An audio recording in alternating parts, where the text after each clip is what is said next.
best advice for women in business. Get your up and work. You guys are business women. Get your up and work. That's so true. And show up and do the work. You guys are business women. That's so true. Business has always been in our blood. And the best advice for women in business. Work. And show up and do the work.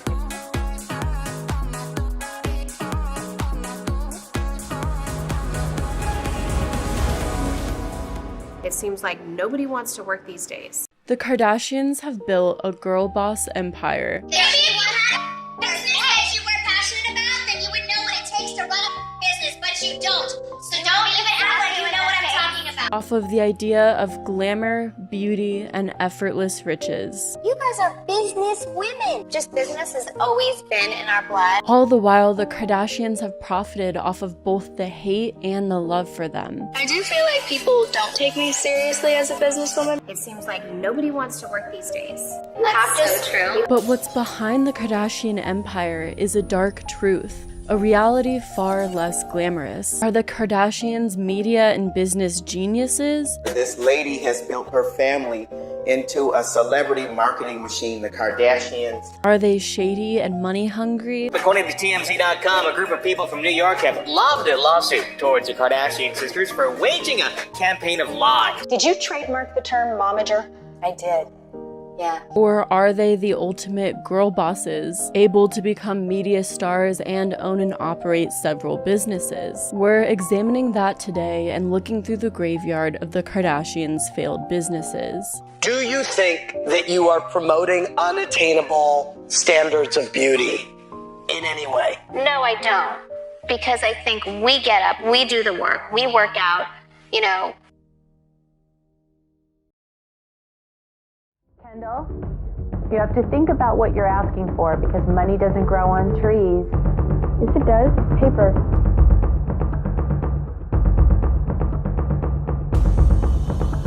Life without cameras was a big change for us. Out of the way! Move back! Take all your pictures, just give her the Your sister's going to jail. Have a little compassion. Hi, bitch. It's what she deserves. My earring's gone! I said to Scott, I'm not buying her a pair of shoes, I bought her a career. Oh my god, I'm gonna cry! My diamond earring! My diamond earring came up in the ocean and it's gone. And there's people that are dying.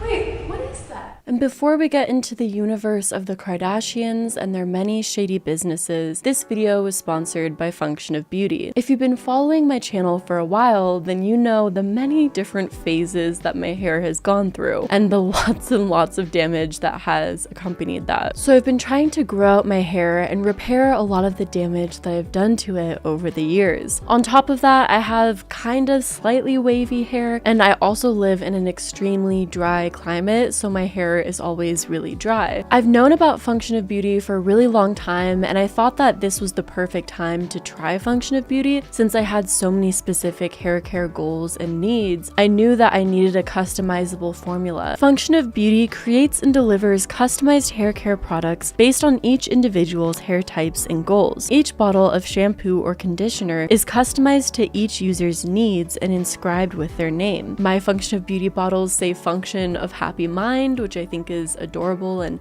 makes me happy when I see it. And you can customize so many aspects of the product, which I love. You can choose what color you want your shampoo and conditioner to be, and I chose to have a blue shampoo and a purple conditioner so I could tell them apart in the shower. They also have a ton of different fragrances to choose from. I chose the eucalyptus fragrance, but if you're sensitive to fragrance, you can also choose unscented, which I think is an awesome feature. Function of Beauty is a dependable brand too. It's dermatologist tested tested, and every ingredient is extensively tested internally with voluntary participants and never on animals. Function of Beauty also has no parabens or sulfates and is 100% vegan and cruelty-free. And now it's easier than ever to try Function of Beauty's top-rated hair duo. You can get 20% off your first 16-ounce custom set when you click my link in the description. And you can become a member and get lots of exclusive perks like free shipping and early access to new products. Thank you so much to Function of Beauty for sponsoring this video. Sponsorships really help support my channel and allow me to invest more into my channel, so I really appreciate it. And thank you so much to anyone who clicks the link in my description and tries out Function of Beauty. I really hope that you enjoy the products as much as I have. And now let's dive into the world of the Kardashians and their many shady businesses.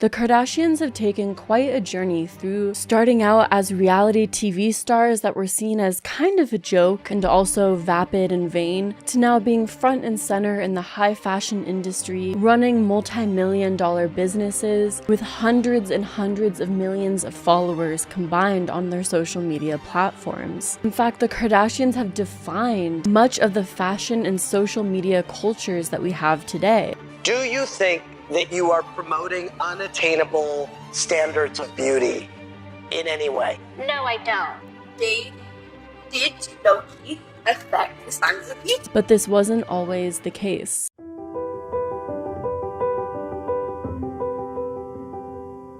Robert Kardashian, the father of Kourtney, Kim, and Khloe, was born in Los Angeles, California on February 22, 1944. Robert grew up in the affluent View Park area of Los Angeles County. Robert attended the University of Southern California, where he earned a degree in business administration. He also earned a JD degree from University of San Diego School of Law and practiced for about a decade. Then after that, went into business. In the spring of 1973, Kris, known then as Kristen Mary Houghton, was 17 years old and was dating pro golfer Cesar Sanudo. Born November 5, 1955, Kris lived in San Diego with her family and attended Claremont High School, where she graduated in 1973. While Cesar was out of town, Kris decided to go to the Del Mar racetrack in California, where she met 28-year-old Robert Kardashian. For Robert, it was love at first sight. And by 1976,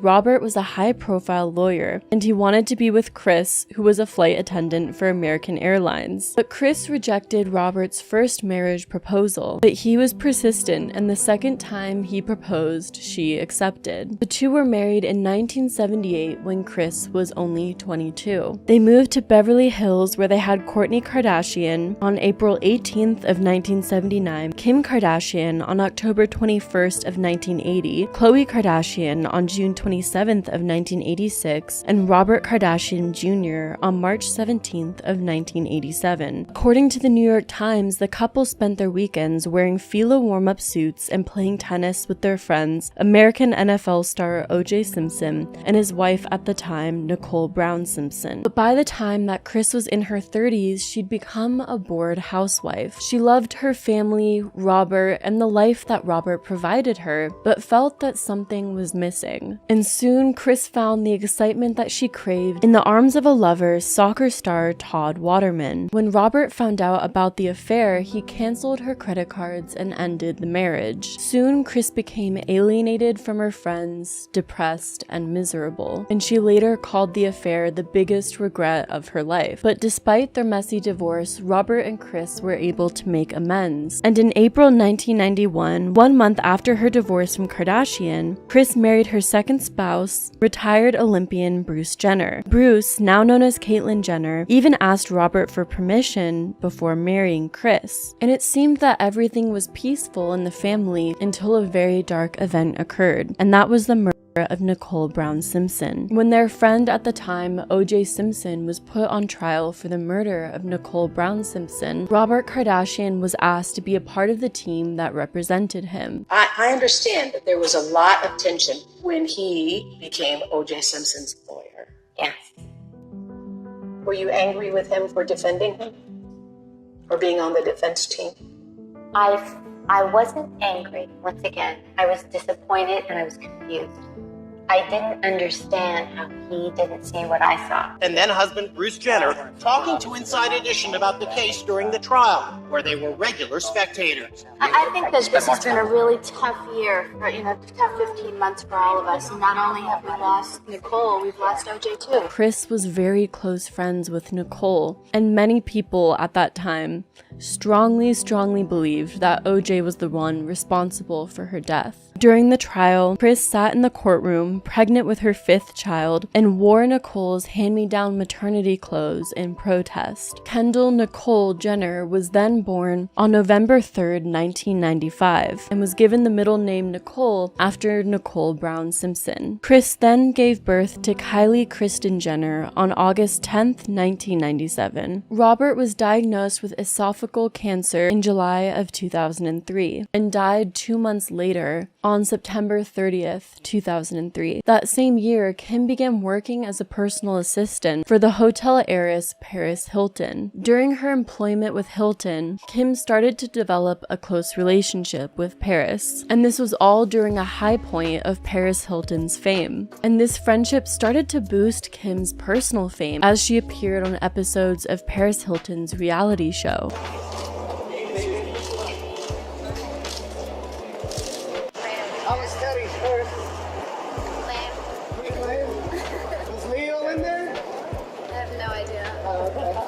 Kim also began working for other celebrities in the early 2000s, further boosting her fame and establishing her connections. By 2006, Khloe, Kim, and Kourtney ventured further into fashion, opening a high fashion boutique called Dash in Calabasas, California. Then in February of 2007, a home tape that Kim made with American singer and songwriter Ray J years before was leaked to the public. Vivid Entertainments bought the right to this tape for $1 million and released the film, titling it Kim Kardashian Superstar. It's incredibly bizarre to me that this was done without Kim Kardashian's permission or consent. Or in a way, are you grateful for that experience? I'm definitely not grateful for that experience. I would say if I had one regret, that would be it. If I were to do it again, like live my life again, obviously I wouldn't do that again. Obviously I wouldn't have gotten married, and that, if I had the information and I had known better, I would have done better.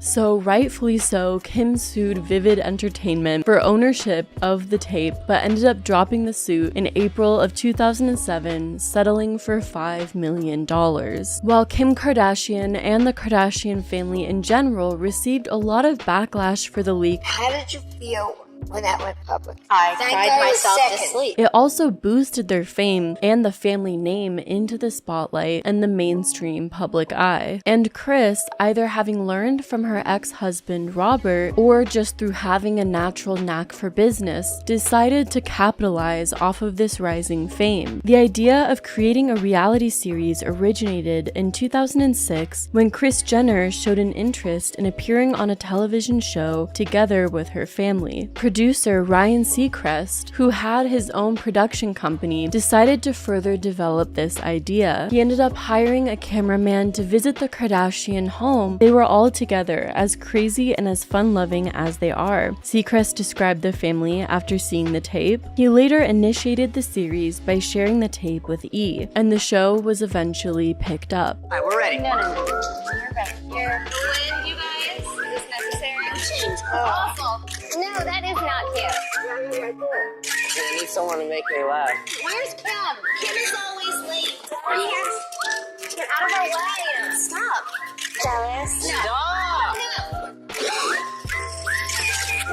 That's it, we're done. Money. The show, titled Keeping Up with the Kardashians, premiered in October of 2007. The show centered around the members of the Kardashian-Jenner blended family and mostly focused on the older sisters, Kourtney, Kim, and Khloe. And most episodes in the show have a pretty similar structure. The family shows off their privileged lifestyle and maybe gets into one or two minor family squabbles before ultimately wrapping things up with a monologue that reinforces the importance of family. And I'm really thankful for my family.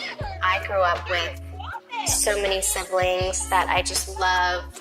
Due to its high ratings, the series was renewed another season 1 month after the first season's premiere. One of the most unique things about the show Keeping Up with the Kardashians is before the reality show, the family really didn't have a lot of fame and notoriety on their own. Yes, they were fairly wealthy and fairly famous, but ended up forging their own name and brand through the reality TV show they created. Ready? How'd it come out? Good? Yeah. Awesome. Thank you so much. I'm sorry to bother you. Nice to meet you. Kourtney at the time was studying in the University of Arizona, and the sisters Kim, Kourtney, and Khloe had just launched their Dash clothing store. And when Keeping Up with the Kardashians premiered, it really propelled the family into fame. Suddenly, the Kardashian name was everywhere, and Keeping Up with the Kardashians has, without a doubt, been a major success. The Kardashian-Jenner sisters have hundreds of millions of followers on social media, a TV show in more countries than the Peace Corps, and a collective fortune bigger than the Kennedys. I don't know if Kris, Ryan, or the rest of the Kardashian-Jenner family truly planned for the amount of growth and reception the show was going to receive. But soon after the show premiered, the family skyrocketed into fame and became known as more than just LA socialites. They were now reality TV show stars. Get fucking ass up and work. You have to. So true. Don't stop. My name is Kim Kardashian. There's people that are dying. Stop. She has this ugly crying face. I love our dynamic with our mom. Momager, who takes a 10% cut. This isn't funny. Kylie. That's it, we're done. Usually, people become famous for doing something notable and then profiting off of that notoriety afterwards. But the Kardashians kind of worked backwards. The Kardashians built their fame first, associating with celebrities, doing a reality TV show, and then after that, tried to build notoriety through the various businesses that they ended up starting. The businesses that you're involved with. So where did this passion for business come from? I worked for my dad in his office. I've worked in a clothing store since I was 15, and I had maybe not the most glamorous jobs of burning CDs and pressing CDs in his record company. But all of those experiences were so amazing, and I just learned so much every single day working alongside my dad. And this business empire that they tried to build had a lot of complications and a lot of disasters.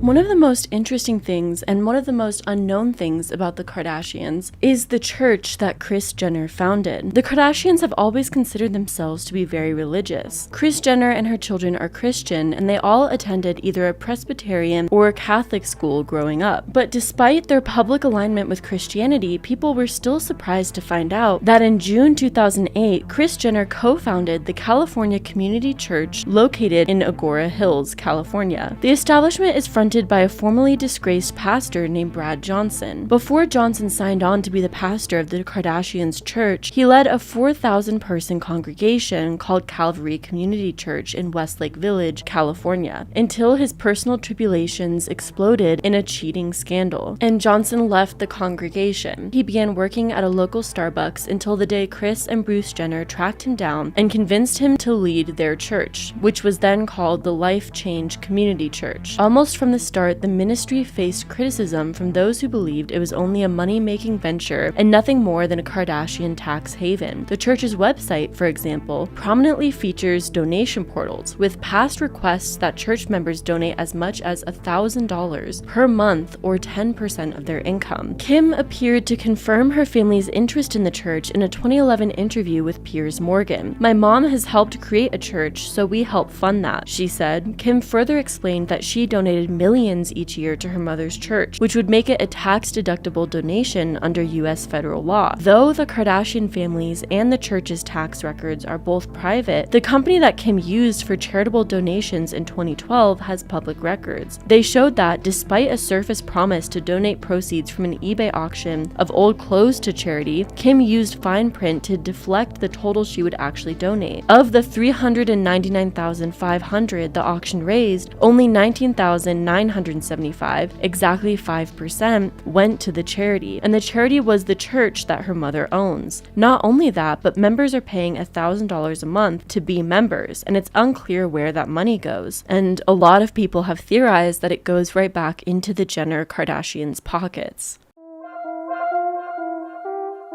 Before Dash, there was Smooch, a children's clothing store that Kourtney and Kris opened and operated in 2003. The company was seen multiple times during season 1 of Keeping Up with the Kardashians, but ended up closing shortly after. They decided to close Smooch in 2009 after running it for 6 years. Jillian has gotten some gifts from this lovely little store for Ben and Elsie. It's a wonderful boutique up in Calabasas, and it's run by a very famous mother and daughter. What little girl would love this dress? Isn't that cute?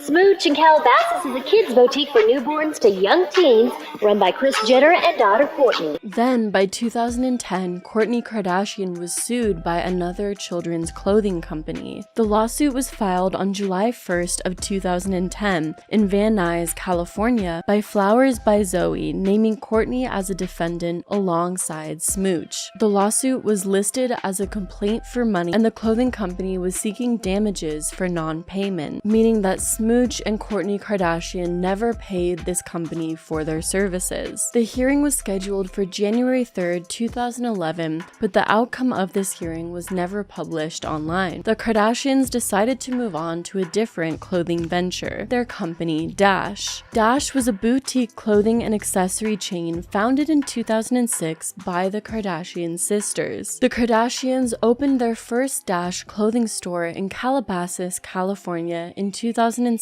and after the success of their reality show, they relocated the store to Los Angeles. The clothing store was seemingly doing very well, and they ended up opening 2 more locations, one in Miami and one in New York, expanding their reality TV and fashion empire. Expanded our stores first to Miami, and then New York. Each opening gets bigger and bigger. It's taken a long time, almost a decade, to really get our stores to what they are now. And we have no plans of really slowing down. In an interview with Variety in 2015, Kim Kardashian disclosed that initially she wanted Keeping Up with the Kardashians to focus more on the Dash stores in order to bring publicity to the fashion stores. Dash's retail stores appeared on the reality TV series many different times, helping create more awareness of the fashion stores and associating it with the reality TV brand that the Kardashians were building. Khloe even reflected on Dash's origins on her app, writing, "We started Dash in 2006 and really struggled for a long time to make it a successful business. There were months that we couldn't pay our bills, and the store didn't turn a profit for years. After my dad died in 2003, I was partying all the time, drinking a lot and sleeping in every morning. At this time, my mom and Kourtney were running their kids' store Smooch, and when the space next door opened up, Kourt got it. She saw that I was spiraling and wanted to give me responsibility, a reason to wake up in the morning. So she told me I was going to help her run a new store." Fast forward to today, and all of the sisters' lives look completely different than those early beginnings. For a long time, Dash was a source of steady income for the Kardashians, and was even the source of a shortly lived spin-off reality series titled Dash Dolls, which premiered on E! In September of 2015.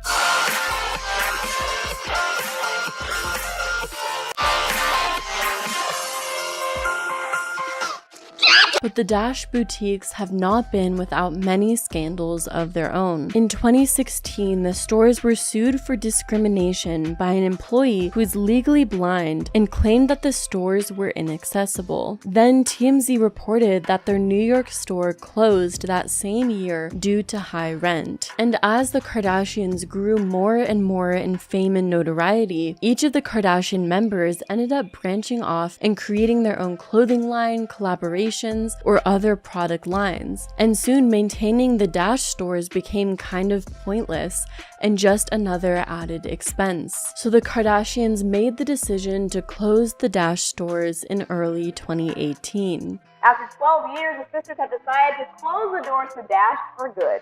Yesterday, Kim made the announcement on her app and tweeted out saying, quote, "Bittersweet after an amazing 12 years. In the statement, Kim said, quote, "We've loved running Dash, but in the last few years, we've all grown so much individually." And as of April 2018, all stores have closed down after 11 years of being open. Then on April 20th of 2018, Wrapped posted an article written by Rebecca Jennings titled, "The 20 Most Brutal Yelp Reviews Explain the Death of Dash." Jennings alleged that the main reason Dash closed was due to a massive decline in revenue, and outlined many problems associated with the stores, including tons of negative reviews that the stores had. Whether it was low quality clothing, lousy service, expensive items, or an unsanitary store. Overall, it was clear that the Kardashians just started completely neglecting the Dash stores, leading to their eventual closure.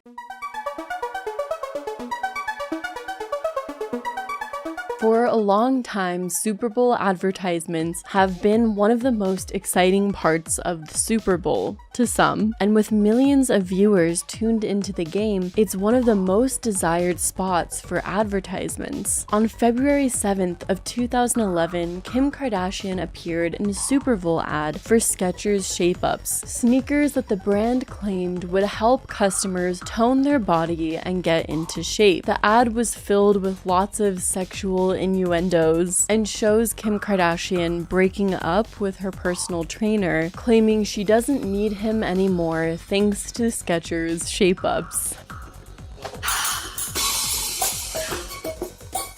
I don't really know how to say this, other than to just say it. You're amazing. The best I've ever had. But things just aren't working out. Well, that's not completely true. I am working out. It's not someone else. It's something else. Bye-bye, trainer. Hello, Shapeups. Nice shoes. Following the advertisement, Skechers Shapeups actually became a massive thing. I don't know if anyone else remembers the time that Shapeups blew up, but I remember that every single one of my friends' moms owned a pair of Skechers Shapeups, and everyone seemed to think it was going to increase their fitness level by like tenfold. We're definitely going to start shaping up with the Kardashians, and we're so excited to be a part of this company and this brand and this amazing technology. I really like the product. It works, and so I really am honored to be a part of it and to be, the face of Skechers. We have a lot of fun surprises in store, and I won't give away all of our secrets, but we have some really exciting fun stuff that we're going to do that'll probably be different than any other ad campaign that you guys have seen before. We've always worked out together as a family, so it really is a perfect fit, the Kardashians and Skechers. Giving Skechers Shapeups is the ultimate gift of health. I mean, there couldn't be a better gift. From the Skechers Fitness Group, Shapeups have changed the way millions of people walk, work, play, and train. Shapeups are revolutionary. Shoes with comfort and style designed to make you more fit, healthier, and yes, happier. But as time passed, customers began to express their displeasure with the results of the Shapeups and even reported back pain from the odd shape of the shoes. On May 16th of 2012, the Federal Trade Commission announced that they had determined Skechers lied about clinical studies which claimed that their Shapeups helped people lose weight and strengthen muscles in the butt, legs, and stomach, claims that they used Kim Kardashian to help them advertise. The Federal Trade Commission is now saying the notion of putting on these shoes in lieu of working out isn't quite working out like Skechers advertised. As a result of what the FTC calls deceptive advertising, Skechers now has to foot a $40 million bill. Most of that money will go to consumers who paid as much as $100 for these and 3 other brands of toning shoes, but wound up feeling like only their wallets ended up leaner. So let me remind marketers once again, either shape up your substantiation or tone down your claims. After being exposed for making false claims, Skechers agreed to pay $40 million in settlement costs. Shapeups remained on the Skechers website, but the company's description no longer claimed that the shoes toned legs. While I wouldn't necessarily say that it's Kim Kardashian's sole fault and responsibility for not accurately reporting the findings of the Skechers Shapeup shoe and not being honest about the Skechers Shapeup capability, because how is Kim Kardashian going to be able to know that the clinical studies that Skechers had were a complete lie? I do think that this was the beginning of a larger pattern that Kim Kardashian and the other Kardashians started to display of lying about health benefits and promoting health and wellness products that are seen as shady and fraudulent. Around this time, the Kardashians also launched a debit card that I remember some random YouTuber talked about a while ago. The Kardashian credit card, until reading about it. They tried to open up a credit card. First offender may be the new Kardashian card, named for the reality show Celebutantes. It's marketed to teenage girls. With this one, you don't need credit, you don't even need a bank account. But you do need a lot of money for fees. A 6-month card costs $59.95 just to set up, $1.50 to use the ATM, $1 for balance checks, $1.50 to speak to customer service, $9.95 to replace a lost card, and $6 to cancel the account. If you don't use the money that's in there, they actually deduct it or they charge you. And overall, this was sort of the beginning or early days of the Kardashians profiting off of even the little fame that they had through half thought out or poorly thought out business ventures, sponsorships, and partnerships. Quick Trim was a weight loss diet pill available in a 14 and 28-day cleanse system and a thermogenic stimulant formula. Kim and Khloe Kardashian. Odom. Yes. Mrs. Odom. Thank you. Jeez, good morning, guys. Wow. As soon as they came in this morning, they were working the phones, working the computer. These two, you guys are business women. Quick Trim, you guys are always doing something different.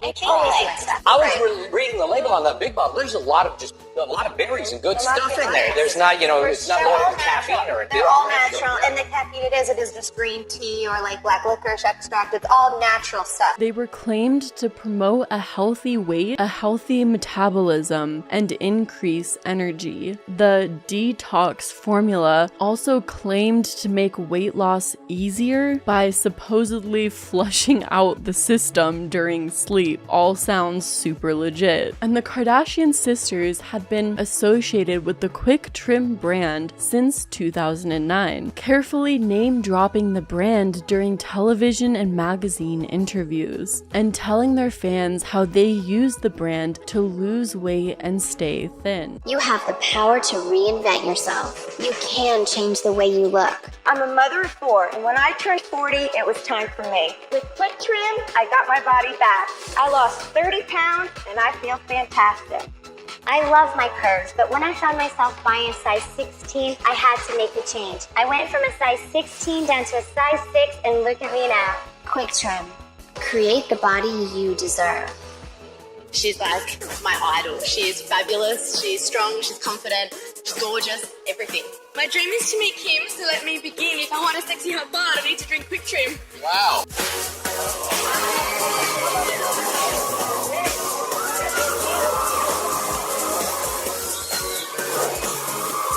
I think she's a great ambassador for Quick Trim. She's got a gorgeous body. She's healthy.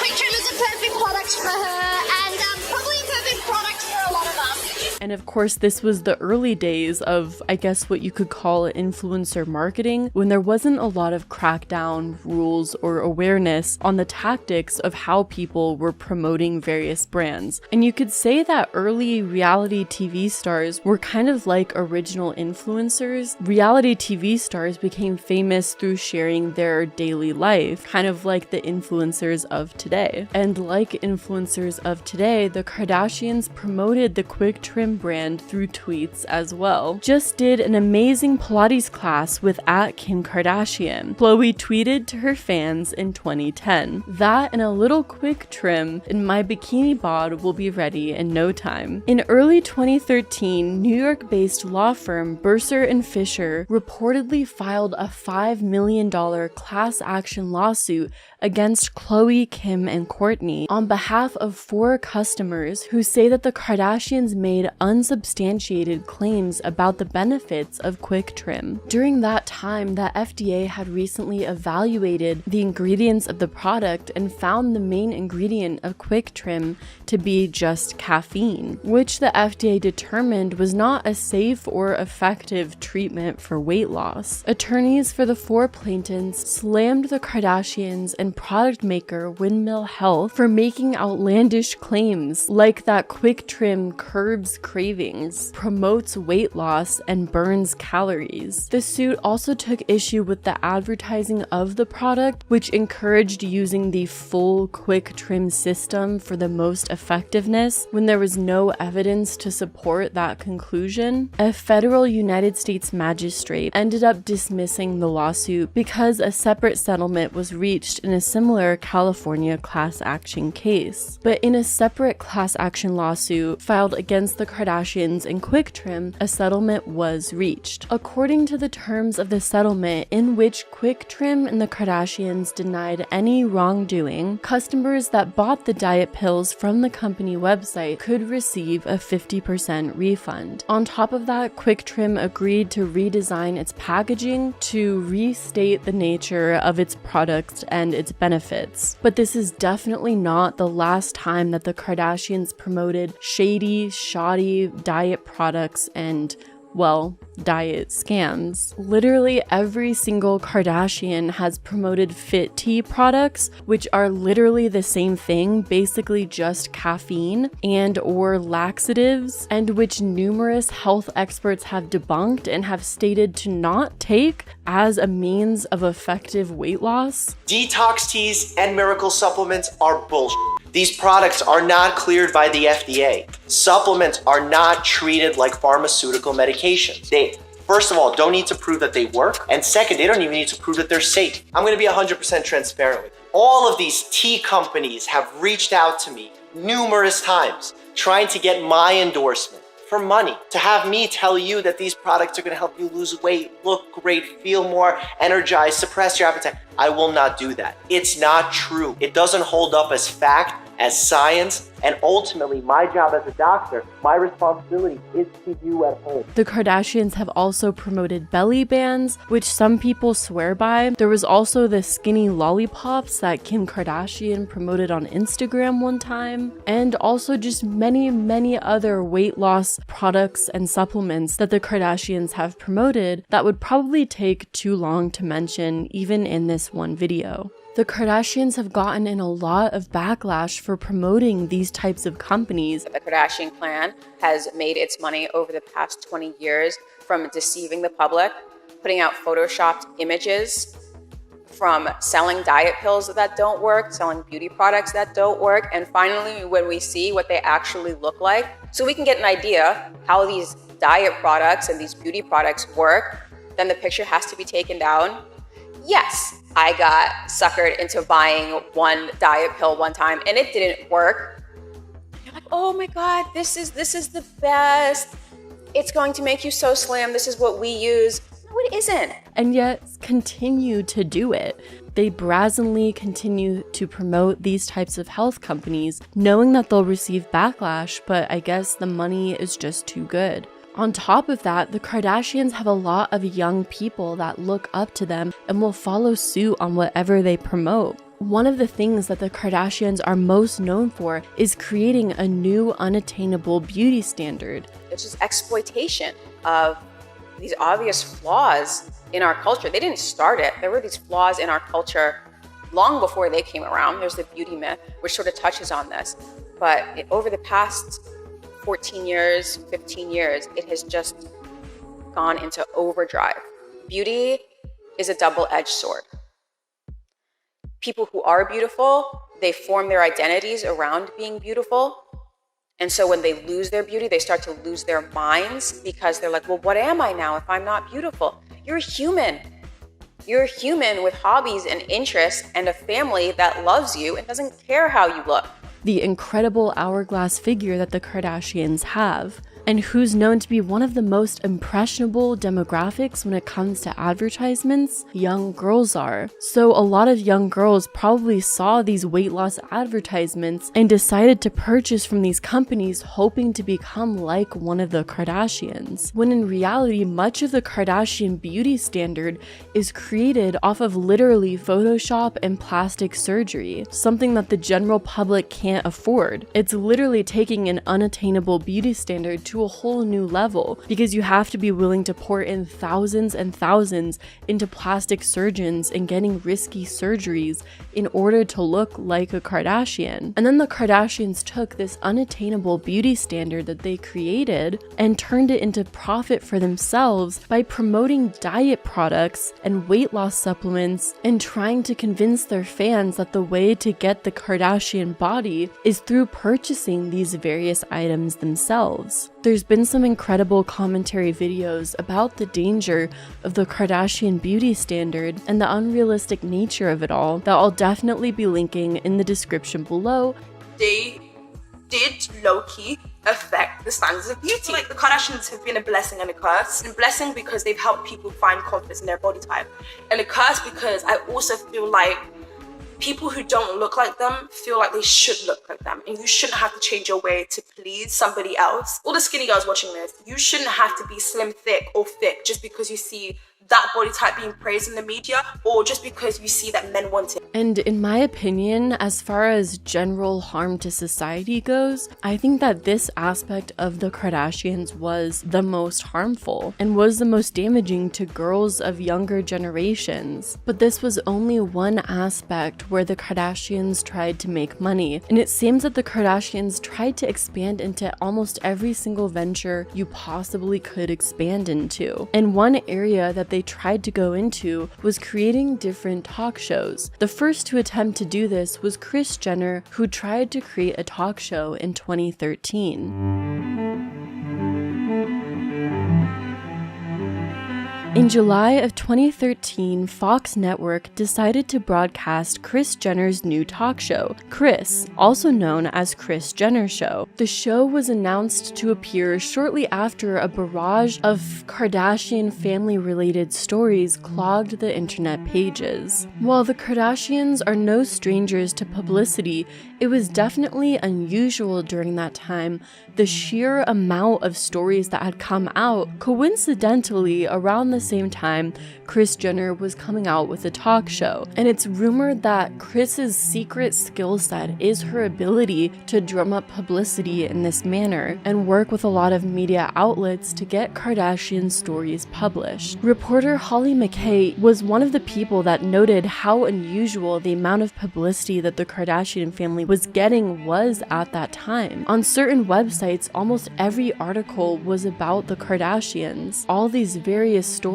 all leaked a week before the show. One industry insider told Fox 411's Pop-Tarts column, "It's a carefully crafted attempt to make sure that all of these items are left unanswered, so that people tune in on Monday to see what's going on." Kris even hinted that Kanye West and Kim Kardashian's first daughter, North West, would be shown on the talk show for the very first time. Hi, I'm Kris Jenner, and I'm a mom with a pretty active family. When we're all just hanging out, that's my favorite time.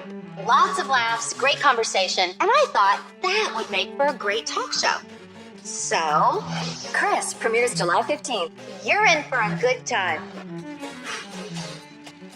Kris Jenner gained a lot of industry insider connections, which she made sure to utilize through carefully constructed publicity that sort of benefits both parties. If you go to paparazzi with an interesting story, it benefits them to be able to break that story, yet also you get to control the narrative of your family and how they're being perceived by the public and when their stories are leaked. Kris premiered on July 15th, 2013 on Fox. Ladies and gentlemen, Kris Jenner!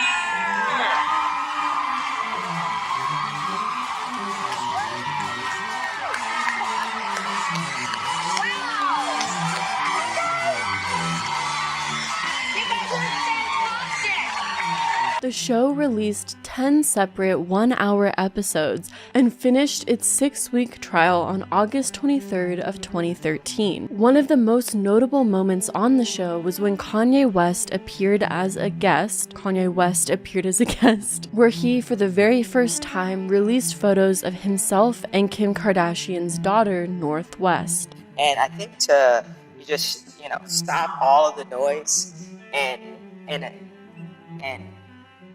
that would be a good idea. Yeah, I thought it would be really cool, on, her grandmother's season finale to.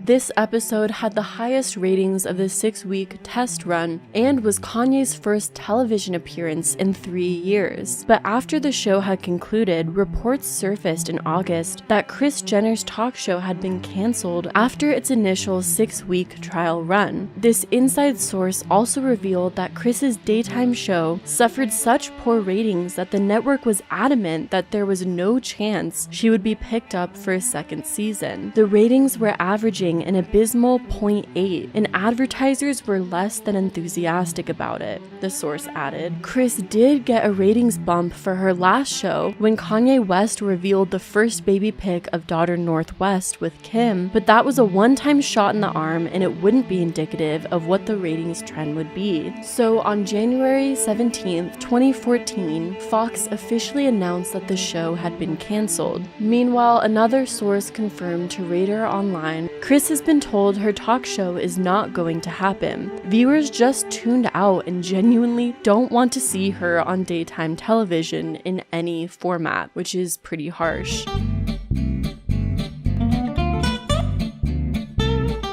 Something I never knew or even imagined was a thing is that Kylie Jenner and Kendall Jenner actually wrote a sci-fi novel, believe it or not.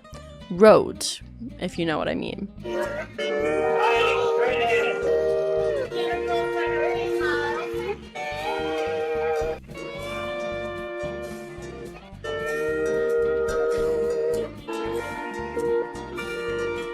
On June 3rd of 2014, Kendall and Kylie Jenner published a science fiction dystopian novel titled Rebels, City of Indra, the story of Lex and Livia. And despite being the only credited authors, believe it or not, I know it's surprising, Kendall and Kylie never did any of the writing at all. I know, shocking, right?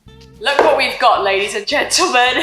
I wanted to learn firstly more about who actually has written this. And it soon became apparent there are a lot of hands working in this mess. Kendall and Kylie Jenner are obviously the authors on the front. And then when you turn in, you have Anne Elizabeth Kilman Roman with Maya Sloan. Two famous reality TV star teenagers didn't fully write an entire sci-fi novel by themselves? Who would have ever thought? The book was written entirely by a ghostwriter named Maya Sloan. Upon release of the book, customer reviews on Amazon give the book a rating average of 3.9 out of 5 stars. However, despite the Jenners' popularity and influence, the book did not receive the attention it hoped and resulted in less than impressive book sales. According to data from the Nielsen book scan obtained by Radar Online, the sci-fi novel has sold a mere 13,000 copies since its release. In comparison, fellow reality star Lauren Conrad's 2 novels sold close to 500,000 copies about a year after publication. Despite Kendall and Kylie having done promotions and book signings in LA and New York, this is your book. You just decide, this is what you guys do. The Kardashians, the Jenners, they go, I want to do something, and you just go out and you just do it. You go out and you want to write a book, and you do it. One Life to Live, why not? Yeah, exactly. I'm going to do a cameo on One Life to Live. Again, we're really close things. Is that show still on? I don't know. And even talking about the book on the talk show The Talk in June of 2014. Just thought of a movie idea, and then we were like, why not put it into a book? We love action. We love stuff like that. What kind of movies do you like? We're really into everything, but we just had thought of something that would be fun for us to write, and something different, something that someone wouldn't expect from us. So. Obviously, Kris Jenner saw dollar sign, and in another interview, this isn't specifically about this book, it's about the sequel. It's a series of little short videos they've done on both Kylie and Kendall's YouTube channels. And it becomes clear to me that at least Kylie made an effort to know what this book is about, because she'll say things to Kendall that are key to the plot or about these characters. Kendall will have no idea what she's talking about and have to pretend like she did know what she was talking about. Olivia. Because Olivia's she has heightened senses. She can tell when people are coming in around her.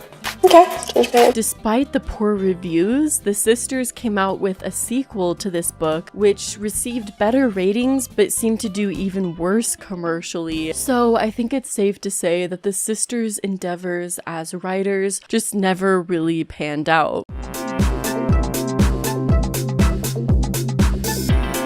The Kardashian family opened Kardashian Khaos at the Mirage Hotel and Casino in November of 2011. Felix Rappaport, president and COO of the Mirage, said, "It's hard to think of a brand that embodies fun, energy, and excitement better than the Kardashian brand." This store, which fashioned itself as a celebrity lifestyle boutique, sold a collection of Kardashian souvenirs, including keychains, water bottles, and other novelty items. An entire store dedicated to just basically Kardashian merchandise at a casino. Sounds like a good business plan. The website for the store stated, "The Kardashian Khaos online store includes specialty, made-to-order gifts, apparel, exclusive souvenirs, and lots of fun one-of-a-kind items. Enjoy shopping." The entire Kardashian family joined together at the Mirage Casino and Hotel for the grand opening of Kardashian Khaos. So here's some of our Nicole by OPI polish, and this is my favorite color. It's called Follow Me on Twitter. My favorite color is Khloe had a little lamb. It's like a deep army green color. It's pretty bad. I love Follow Me on Twitter. Let's see, I know by the names. That's mine. Disco Dolls, that's Chloe's. This white one is mine. It's all about the glam. We have so many pop colors. It's fun to see the whole store all come together with everything all pulled all up. Love it. Love it. He's here in heart. To be fair, the store definitely does sound a little bit chaotic. Since the store's initial opening, the sisters would occasionally make appearances at the store. However, after only 3 years, it was announced that the Kardashians' Las Vegas boutique, Kardashian Khaos, would be permanently shutting down. Although no official reason was given behind the closure, it's pretty much believed that poor sales were the reason for the closure. Believe it or not a lot of people wanted to go to a dedicated Kardashian souvenir store. I know, who saw that coming? And this is where my mind is just blown, because despite the fact that so many stores were performing poorly and not doing well, and so many business ventures of the Kardashians were failing because of their fame and massive following that they had amassed, the Kardashians were still able to partner with large and massive brands and still able to bring in a lot of money from these partnerships. People still believed in the Kardashian name and the Kardashian Kardashians' ability to sell, despite the fact that most of the things they sold resulted in lawsuits or ended up shutting down or discontinuing.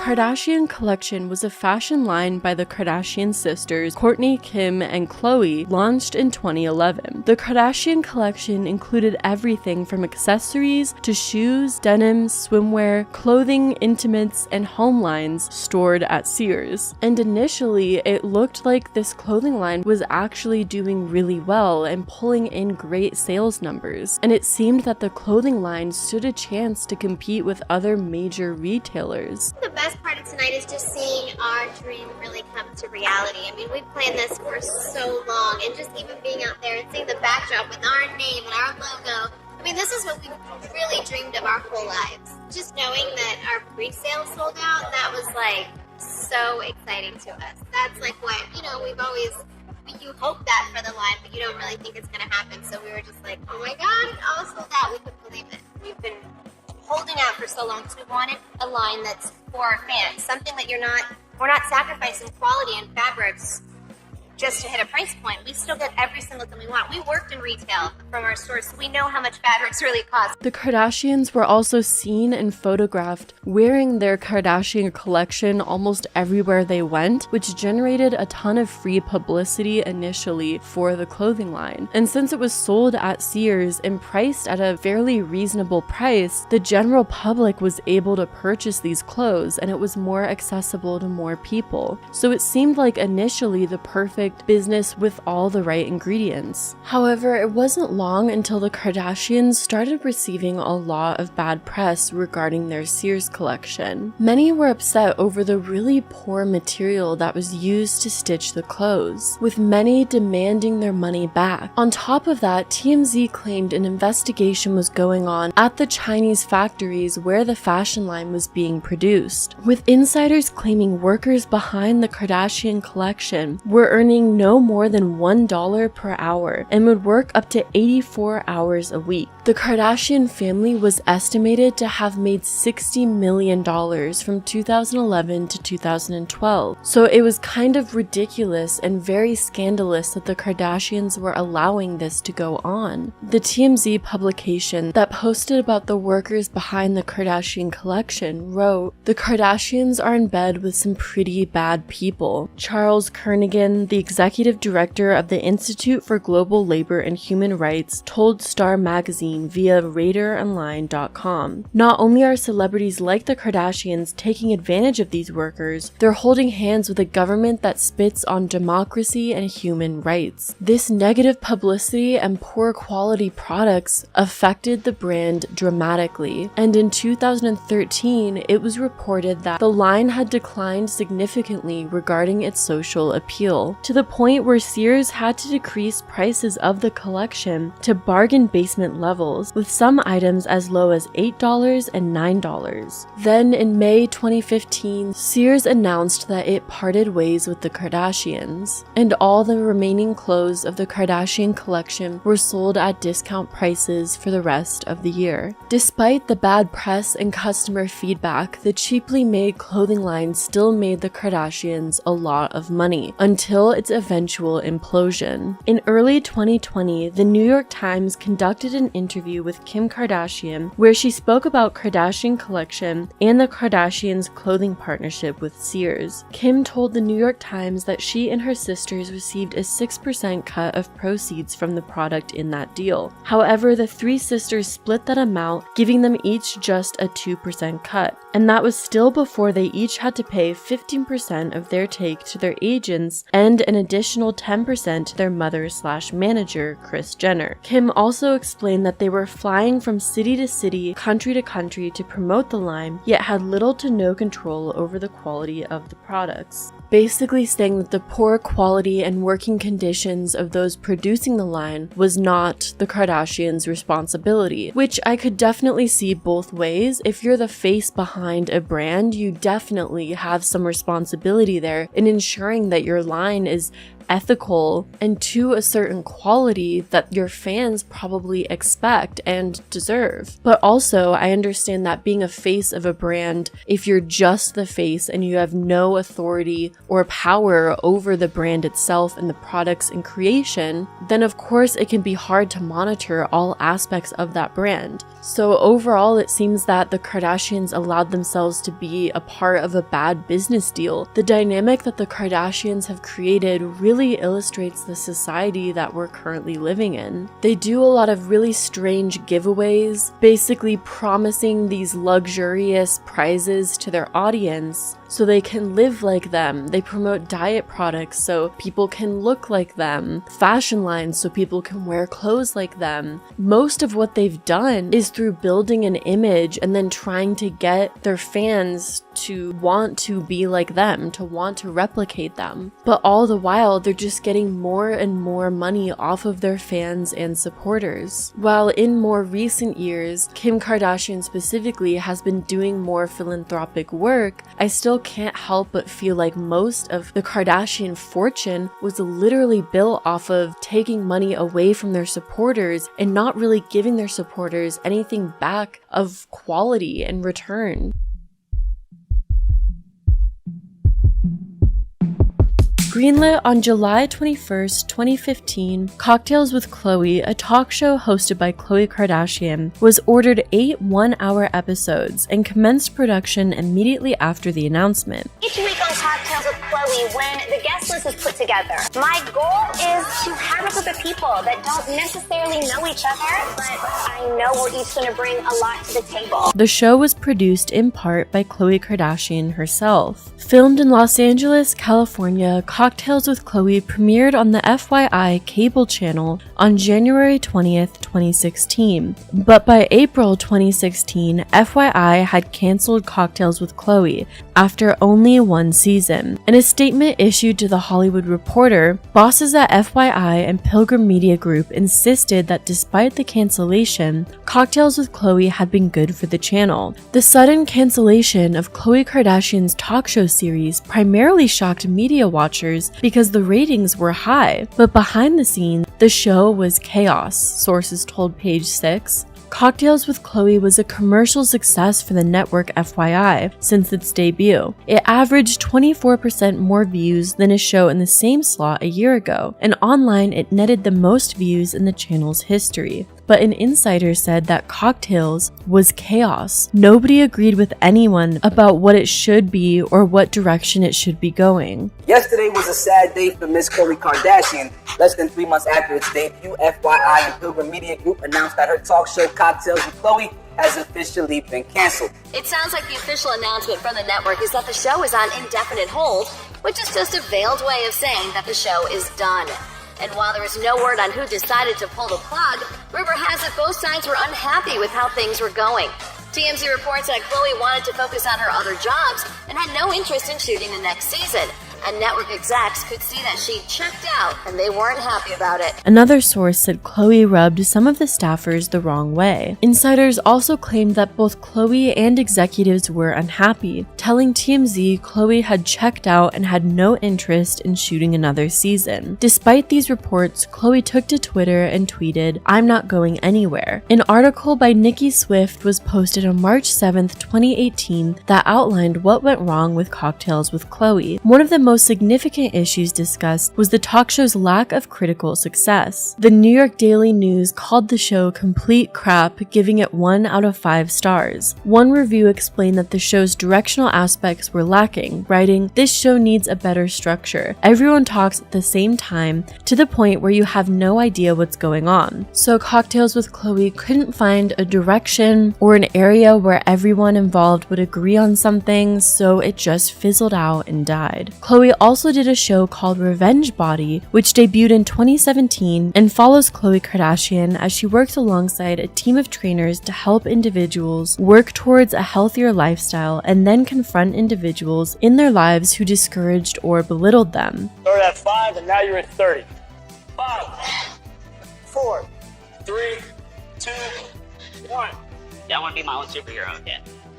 God damn. I've lost a lot of the anxiety And getting this closure for the Jess feels like a weight is lifted off of me. Which is kind of a weird message. It's basically get healthy and get a quote-unquote better body so that you can prove to others how wrong they treated you, as opposed to just doing it for yourself in your own fulfillment. Like, that's just, I don't know if that's a good message. It's just me. The show had 3 seasons, but it doesn't look like at the moment that a 4th season will come. The show was pretty widely well received, so it wasn't necessarily a failure compared to the other talk show attempts that the Kardashians have done. Live for Now, also known as Live for Now Moments Anthem, is a 2017 short film commercial for Pepsi featuring Kendall Jenner and the song Lions by Skip Marley. And this was probably one of, if not the most poorly received commercials to ever exist in modern times. The commercial began with a cellist on a rooftop. Outside, young people are marching, displaying V signs and carrying signs, including one that says, "Join the conversation." Jenner's character is first seen in the commercial modeling at a photo shoot. Jenner removes a blonde wig, wipes off her dark lipstick, and heads towards the march. Several police officers are standing in a line formation watching the march approach them. Jenner appears in a more casual outfit and walks up to the police officers, handing one of the officers a can of Pepsi. After the police officer drinks from the can, the crowd cheers enthusiastically. The photographer puts aside her camera and hugs someone nearby in celebration. Peace for all with Pepsi. So yeah, this ad basically was boiling down a message of it'll all get fixed with Pepsi, and it was just a really weird take and a really strange approach. Basically a brand trying to do some sort of performance activism that was just really not their place and just not executed well at all, and everyone saw right through it immediately. And the company pulled the advertisement literally one day after its distribution due to criticism. The advertisement's creators were widely criticized on social media and by media outlets for attempting to capitalize on imagery imitating protests in the Black Lives Matter movement. The company released a statement saying, "Pepsi was trying to project a global message of unity, peace, and understanding. Clearly, we missed the mark and we apologize. We did not intend to make light of any serious issue. We are removing the content and halting any further rollout. We also apologize for putting Kendall Jenner in this position." Pepsi's decision to apologize to Kendall Jenner did not sit well with activists either, because Kendall Jenner chose to partake in the ad. She was not forced, she was not misled. This was her own decision, and therefore, as an adult woman, she should probably take responsibility for that as well. And Kendall Jenner did not publicly respond to the outrage for 6 months, and her response wouldn't come until the 14th season premiere of Keeping Up with the Kardashians, which you have to wonder if it was kind of used as a way to get more viewers on the show because people wanted a response. So instead of doing it publicly, they made people wait until the reality show premiere to get an answer from Kendall. That's just my theory, but it seems that the Kardashians have mastered the ability to use public outrage for their own promotion. On top of that, Caitlyn Jenner ended up doing an interview on a radio show where she claimed that Kendall Jenner had seen and approved of the script for the ad beforehand. Someone calls me with more bad news like every 5 minutes. It's just so stressful. I just felt so stupid. The fact that I would offend other people or hurt other people was definitely not the intent. I genuinely feel like I have no idea how I'm going to bounce back from it. This is the first time you've had a scandal. The only thing you can really do is just be like real and honest, because you can't ignore it. So the claims of naivety that Kendall Jenner was sort of insinuating weren't entirely accurate. She knew what she was getting into, she just didn't really have the depth, and maybe even her privilege blinded her where she couldn't really see the offensiveness of this ad.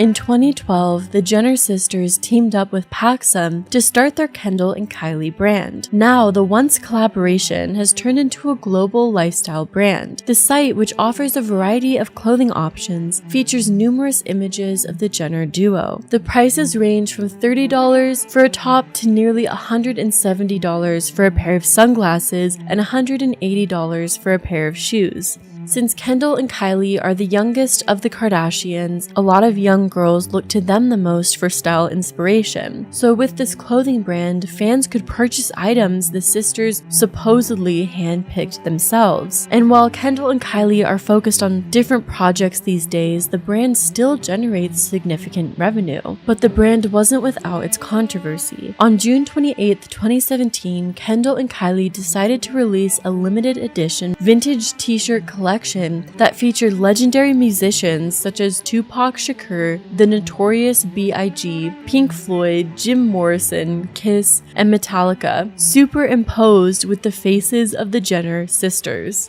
The audacity. Why would you do this? Why would you do this? Which was available on KendallKylie.com for $125 each. Social media was outraged and questioned why the sisters felt compelled to print their faces over the original artworks of musical icons. And because of this, Voletta Wallace, Notorious B.I.G.'s mother, criticized the Jenners in an Instagram post, while a lawyer for the rapper's estate threatened legal action should the vintage shirts continue to be sold on their site. In the post, Wallace also claimed that they had not been contacted with a request to use his image. I'm not sure who told Kylie Jenner and Kendall Jenner that they had the right to do this, Wallace's post read. The disrespect of these girls to not even reach out to me or anyone connected to the estate baffles me. I have no idea why they feel they can exploit the deaths of Tupac and my son Christopher to sell a t-shirt. This is disrespectful, disgusting, and exploitation at its worst. Wallace's lawyer also issued a cease and desist letter to the sisters. Ozzy Osbourne's wife, Sharon Osbourne, also criticized the t-shirts, tweeting, "Girls, you haven't earned the right to put your face with musical icons. Stick to what you know. Lip gloss." According to the Rolling Stone, former American rock band The Doors also sent a cease and desist letter to the Jenner sisters over the controversial line of t-shirts. Jeff Jampol, manager of The Doors and the Jim Morrison estate, spoke out to the pair for their decision to sell the unauthorized clothing. This is a case of people who fashion themselves as celebrities who are famous for being well known but don't actually do anything, trying to utilize and steal and capitalize on the legacies of those who actually did do something and created amazing art and messages, Jampol said. It's ironic, at least, and criminal at worst, both morally, ethically, and artistically. Kendall and Kylie Jenner both issued identical messages on Twitter in response to the controversy, which read, "These designs were not well thought out, and we deeply apologize to anyone that has been upset and or offended, especially to the families of the artists. We are huge fans of their music, and it was not our intention to disrespect these cultural icons in any way. The t-shirts have been pulled from retail and all images have been removed. We will use this as an opportunity to learn from these mistakes, and again, we are very sorry." Then months after the vintage t-shirt controversy, the company came under fire again when they released a bag on the Saks Fifth Avenue website that raised many eyebrows. The handbag cost $150 and was designed to resemble a Chinese takeout container named Lee Clutch. The front of the bag read KK Express, Los Angeles, California, and the words are accompanied by the drawing of a tiger. Teen Vogue noted that the bag's name featured a common Asian last name. Not only did the bag raise concerns of cultural appropriation, but others were quick to point out that the bag also looked oddly similar to one of Kate Spade's handbags from its Shanghai-inspired fall 2014 line. Despite all of these controversies, the Kendall Kylie clothing brand still exists today and is still being sold in various stores. And oddly, out of all the Kardashian fashion lines and clothing stores, seems to be the most successful and profitable, even though it's simultaneously seen as a complete joke. In 2016, Emma Grede and Khloe Kardashian founded Good American. Based in Los Angeles, the fashion brand offers trend-driven denim designs and preaches body positivity and inclusivity, and carries sizes from 00 to 24. I really wanted to get involved with Good American is because I believe that there is a huge missing link to the denim community. And I know with me and all my girlfriends, all we ever do is talk about that gap in the back of your jeans. And no matter what size you are, if you're a 2 or a 32, you always have that gap because women's waists are smaller than their hips and booty. And I wanted to make a denim line that was made to fit the female shape and not making us to fit a denim line. Does that make no sense to me? And I wanted to...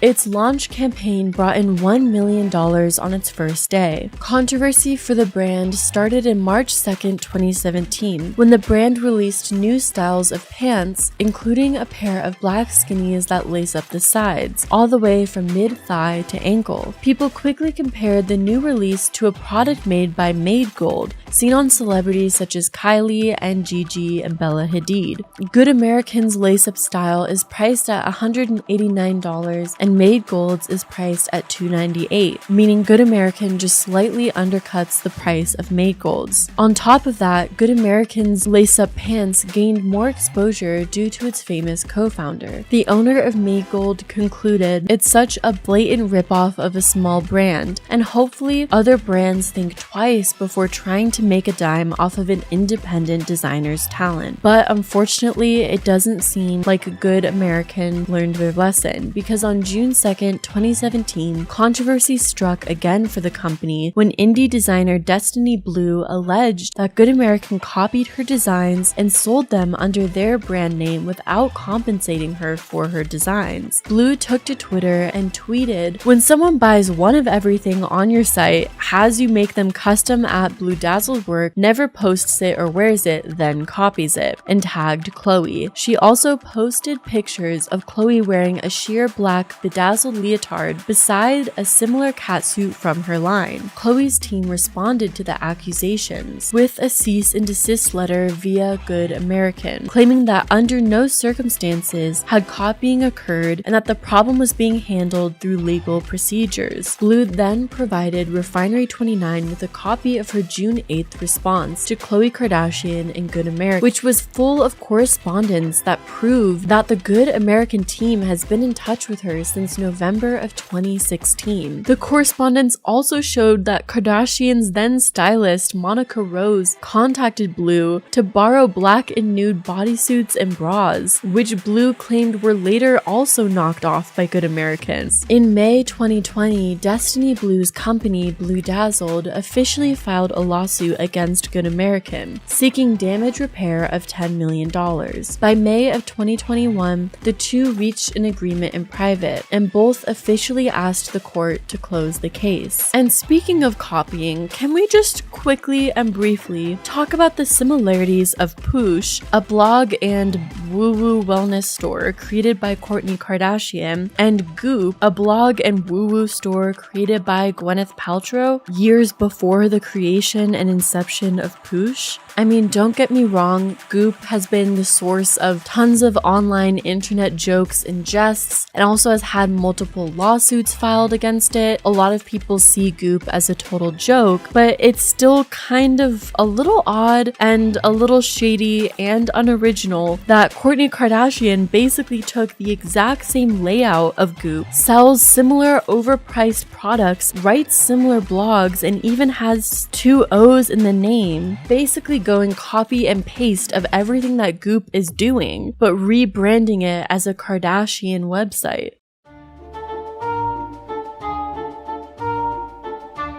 In early June 2017, Kylie Jenner dropped some additions to her Kylie shop that looked similar to designs from Black-owned independent brand Plugged NYC. Kylie's two-piece sets closely resemble the bright orange camo threads created by the shop's designer Tizita Balimle. Celebrities like Rihanna, Keke Palmer, and Jenner herself were seen dressed in Balimle's pieces. On the day of Kylie's drop, Plugged NYC CEO and creative director Tizita shared images on their Instagram story that showed side-by-side comparisons of the two designs and screenshots of Balimle's emails showing that Jenner had ordered clothes from Plugged NYC in the past. Overall, it just seems like the Kardashian Jenner sisters are shameless. They'll steal from artists and other creatives, rebrand them, put their face on them. It seems like anything but actually create their own body of original creative work.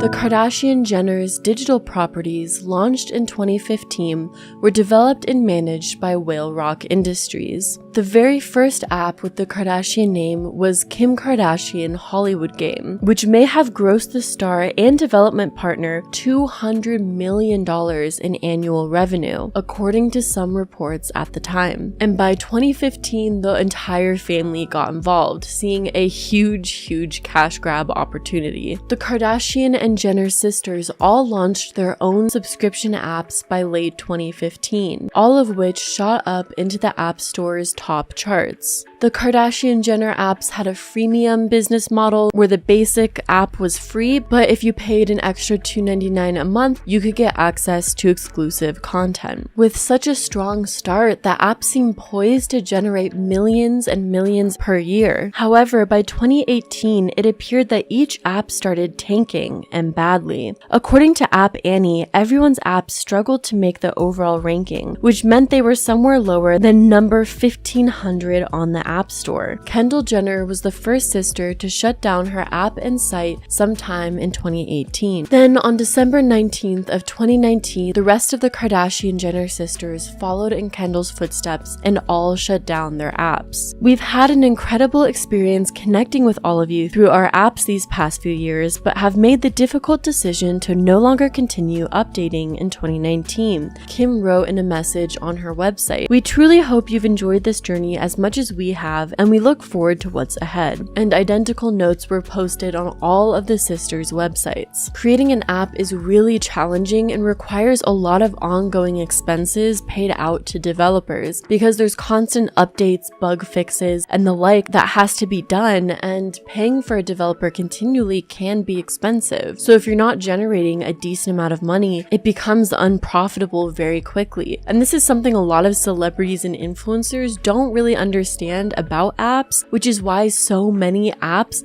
created by celebrities and influencers end up failing and shutting down.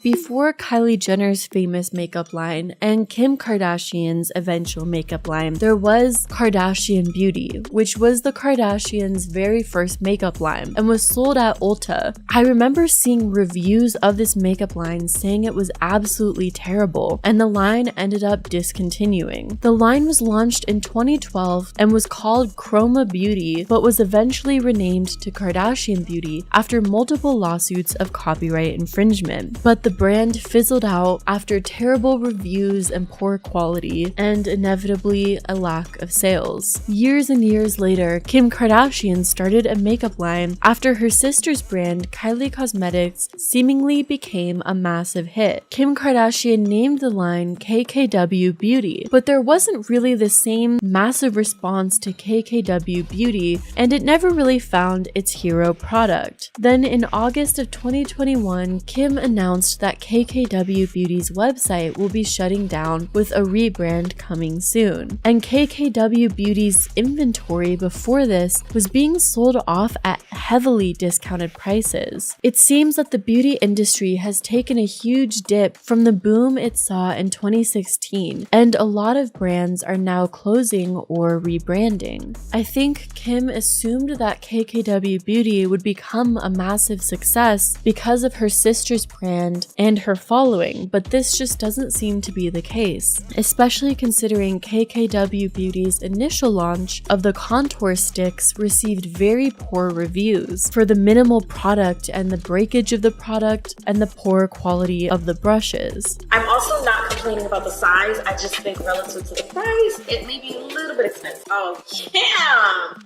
Girl! Kim! Girl, you tried it, girl. That's all you get when you know. While Kim's makeup line doesn't seem to be doing the greatest, her company Skims, a shapewear and loungewear line, has actually become a massive success, with many loving the fabric and quality of the brand. So it's the exact same as my black slip dress that I brag so much about, except for it's the shorter version. So I was really excited to see the shorter version because I was like, oh my god, I love the dark palm one so much. They have it in a short version. I'm buying it in all versions. It's so freaking good. This dress looks really cute. I'm not gonna lie, it looks like the length of it is perfect, and I love that I chose this color because it looks like a very nude skin color moment, and I feel like it's gonna be one of those things that you put on your body and it feels kind of like barely there.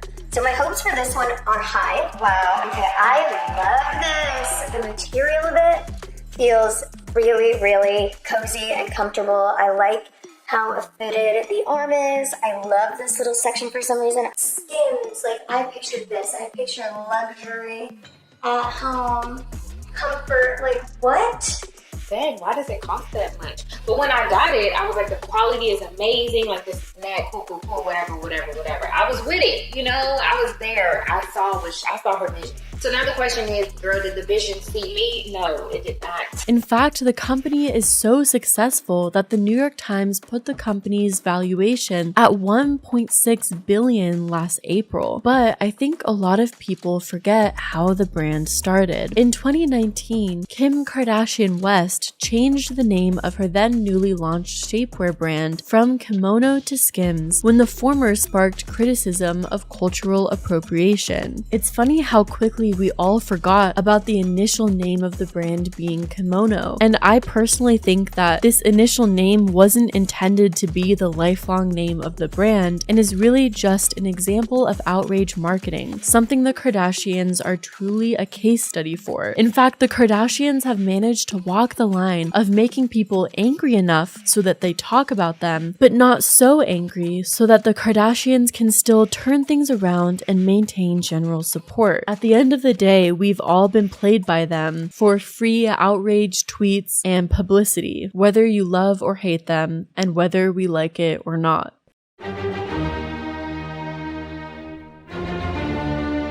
In 2014, Kylie Jenner and Kris founded the company Kylie Cosmetics, which they first named Kylie Lip Kits.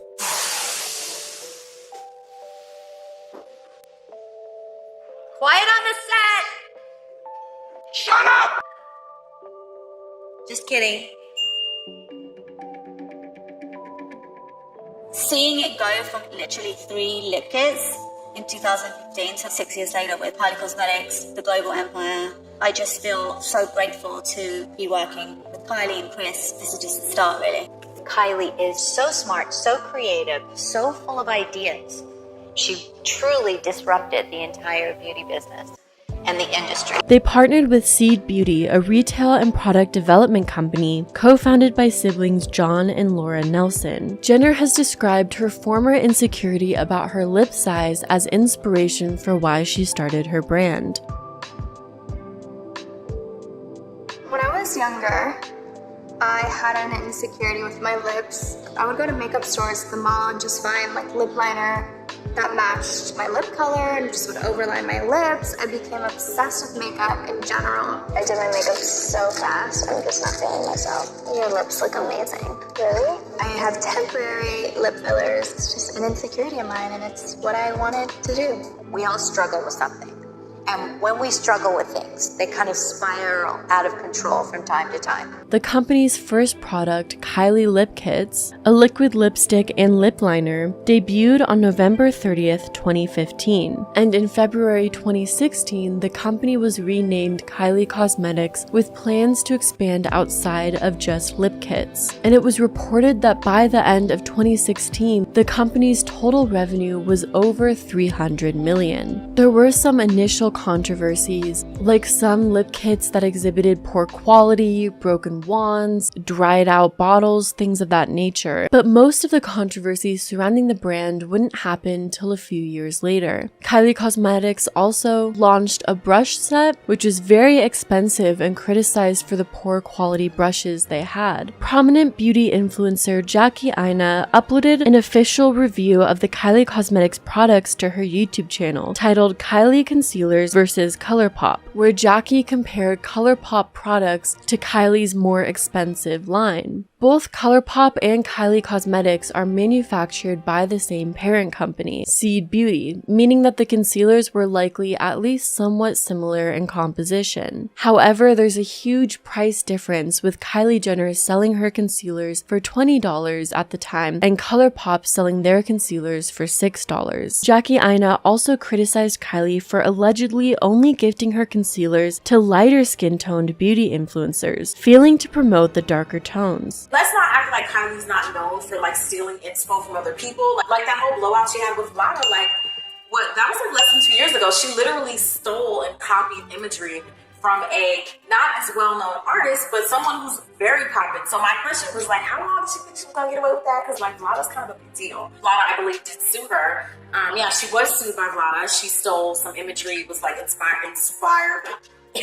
by her imagery and used it. Kylie had used it for her lip campaigns when she first came out. I feel like she's doing what everyone else is doing, not necessarily in a good way. Even down to like her imagery for the brand, like this is the sleeve that the concealer box comes in. I saw some side-by-side comparison of like Fenty's imagery compared to Kylie's imagery for her concealers, and I was like, ooh, when you look at it that way,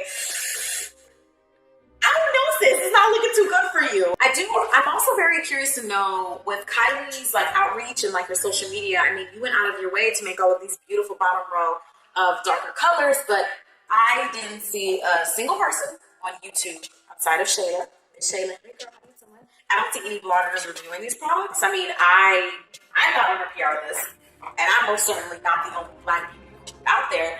But I'm just saying, why did you go out of your way to make all of those shades and you didn't bother to send them to anybody to review? I mean, I would think that if you're going to create the product, you're also going to probably take a more holistic approach to expanding your brand, right? I want to see some reviews from some chocolate girls. I just want to know, where are they? Next shade is Kiki. It's literally like putting chalky paste on your lips. Oh, God. Okay.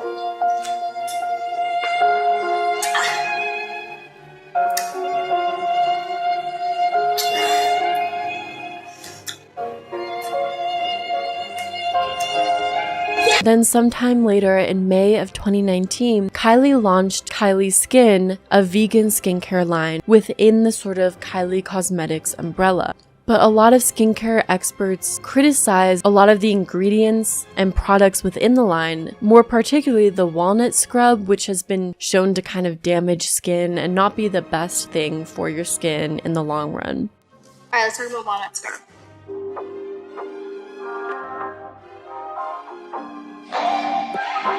So my walnut face scrub, it's really gentle. It's gentle enough to use every day. I recommend 2 or 3 times a week. That's how much I use it. The next concern about the walnut powder is that it causes micro tears in the skin. There was a class action lawsuit against St. Ives for their apricot scrub because the customers claimed that the walnut powder caused micro tears in the skin due to the jagged edges of the walnut shell, which was used in this case for exfoliating.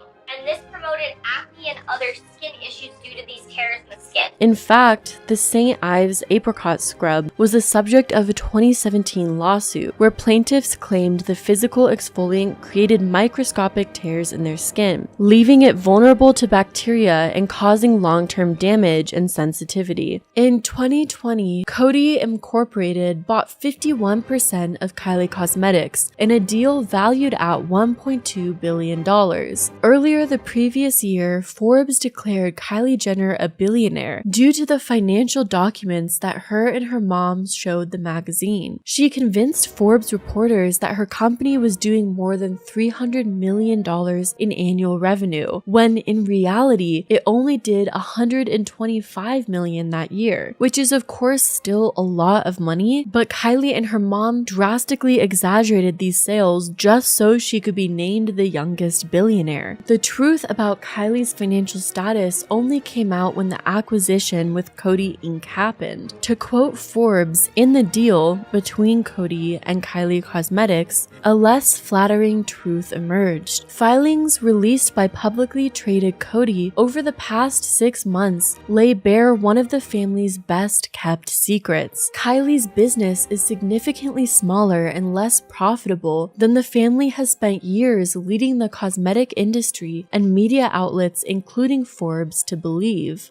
I'm Kylie Jenner and I am the founder of Kylie Cosmetics. I had an insecurity with my lips when I was younger, so I turned to makeup to help me feel more confident. Starting a company on my own and it being so big from the beginning, there's not a lot of room for mistakes. And now in 2021 and 2022, after a decline in cosmetics companies, how is Kylie Cosmetics faring? Well, Kylie, alongside Kim and KKW Beauty, also announced a rebrand of Kylie Cosmetics.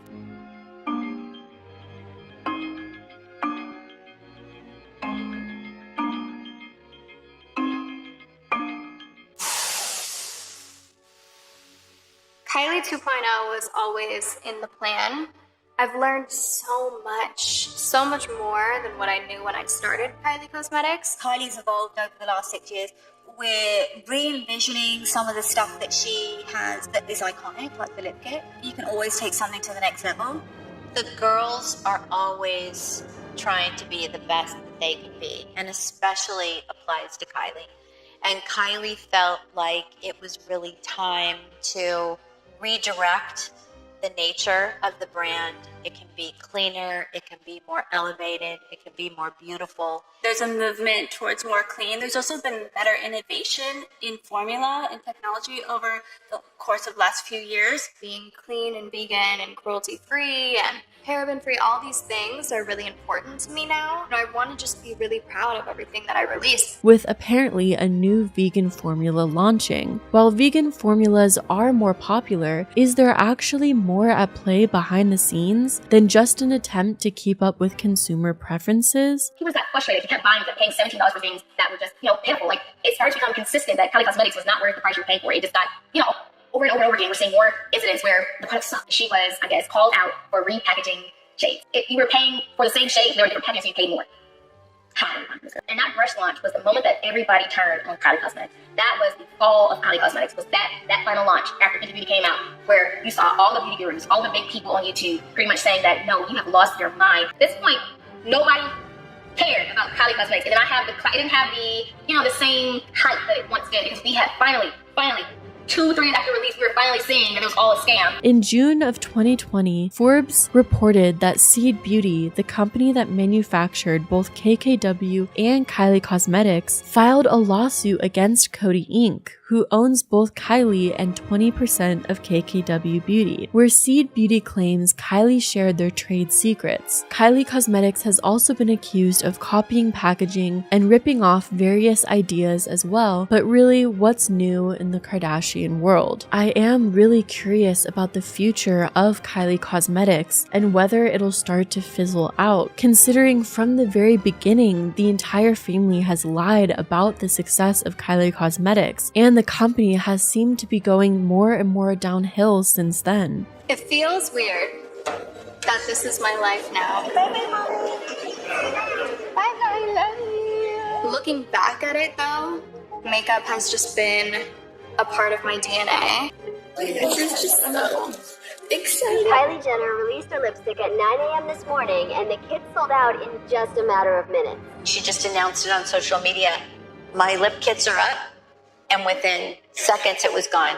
And I was like, what? We should have ordered more lip kits. Oh no! It started off as Lip Kit by Kylie. Then when I realized after the first launch that it could be something that I've always dreamed about, a real cosmetics line, then I changed it to Kylie Cosmetics.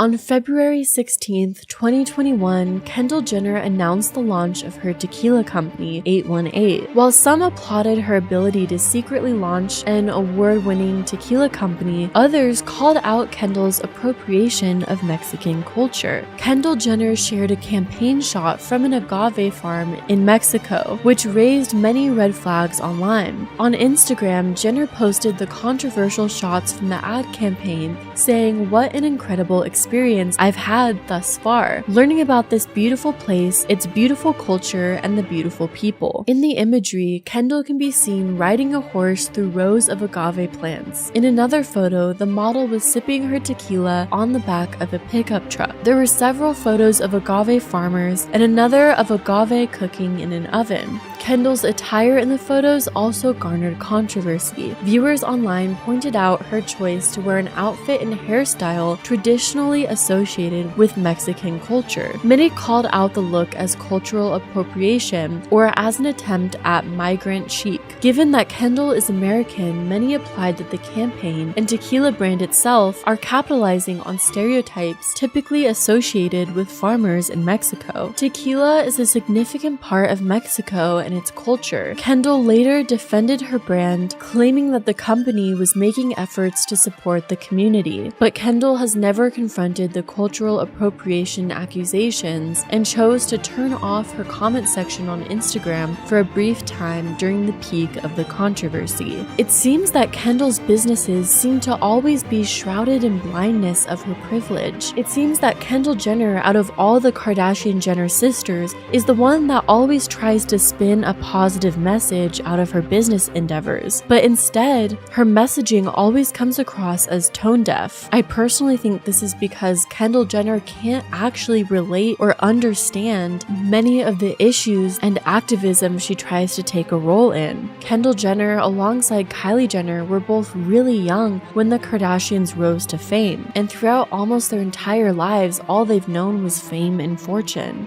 But instead of recognizing this privilege, Kendall Jenner seems to try and take an approach of acting like an activist without actually doing the work and through only trying to promote her own businesses. And the reality is, people have seen right through that. And at this point, it's almost comical because you'll never guess the latest news regarding the Kardashian Jenners, and that's that Kendall Jenner's tequila brand was accused of blatantly copying Tequila 512 in a lawsuit that Tequila 512 made against 818. And if you look at the side-by-side comparison of the two tequila bottles, I mean, I'm not gonna say anything definitive, but definitely suspicious.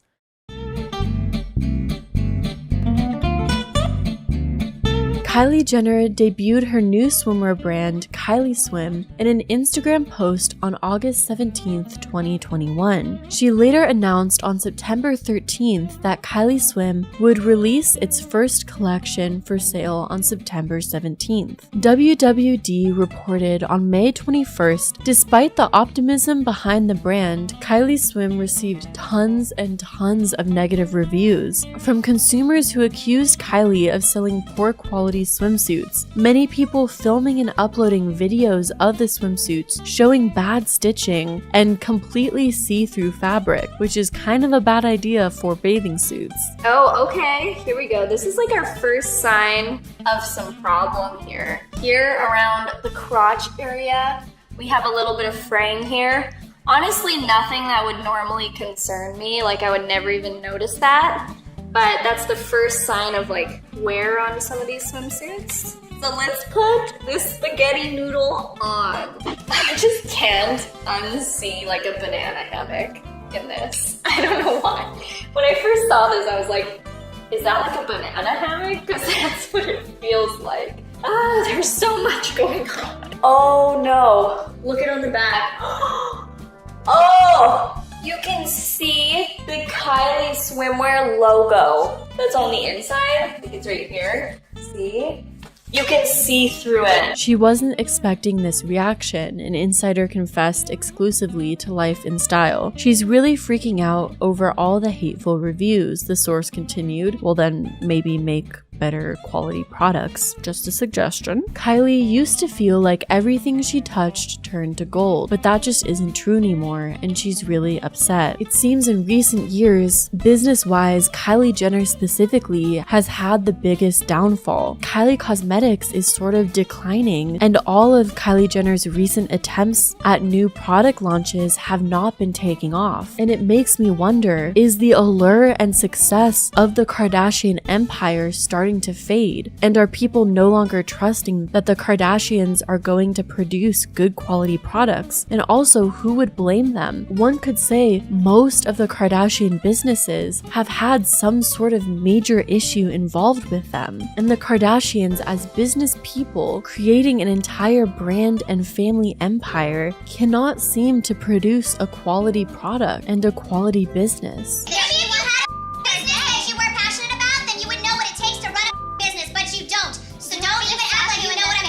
And that brings us to 2021 and 2022, and unfortunately one of the saddest events that the Kardashians and the Kardashian Jenner family have been involved in.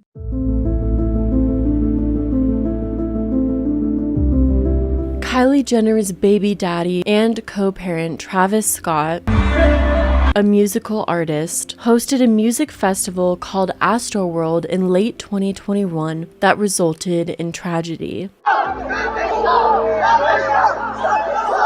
November 5th of 2021, chaos erupted in the crowd at what should have been a normal concert, as an estimated 50,000 people gathered at Travis Scott's Astroworld music festival. As the event progressed, panic ensued. The crowd surged and many concertgoers trampled others, ultimately leaving at least 10 people dead and hundreds more injured. The tragedy left many questioning how the concert continued for so long, turning it into one of the most deadly concerts in US history. Yeah, within the last hour, Cheryl, local officials were able to give us a few more details about their preliminary investigation. However, you're right, we still have a lot more questions. First, I want to tell you about the ages of some of the victims. One was 14, one was 16, two were 21, two were 23, one was 27, and the age of the last person remains unknown at this time. In total, there were 8 people who died. 13 people are still hospitalized. 5 of them are minors. We're told a 10-year-old is still in the hospital tonight in critical condition. Due to a crowd surge, hundreds of people were injured and 10 people lost their lives at the concert, which should just never be a thing from attending a concert. Since then, Scott has been named in a ton of lawsuits, mounting to $3 billion. But him and the Kardashians, namely Kylie Jenner, who attended the event, have remained silent. But overall, I want to extend my heart out to the victims and the families involved in the tragedy. It's so heartbreaking, and I'm sure so disheartening to see the lack of reaction from those involved and close with those involved in the concert.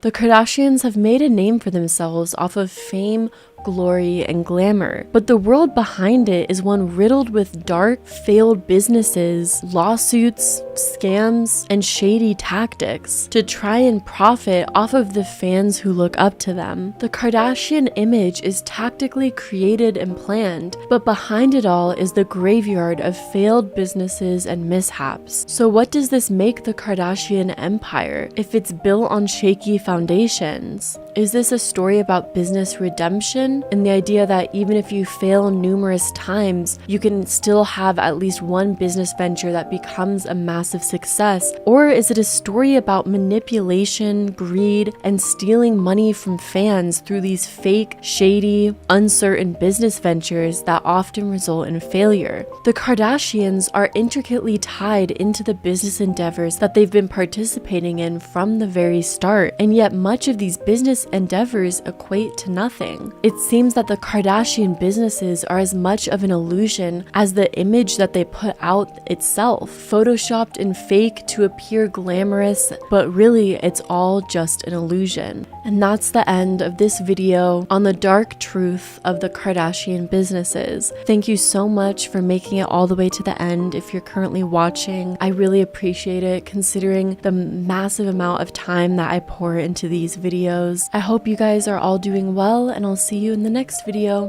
Bye.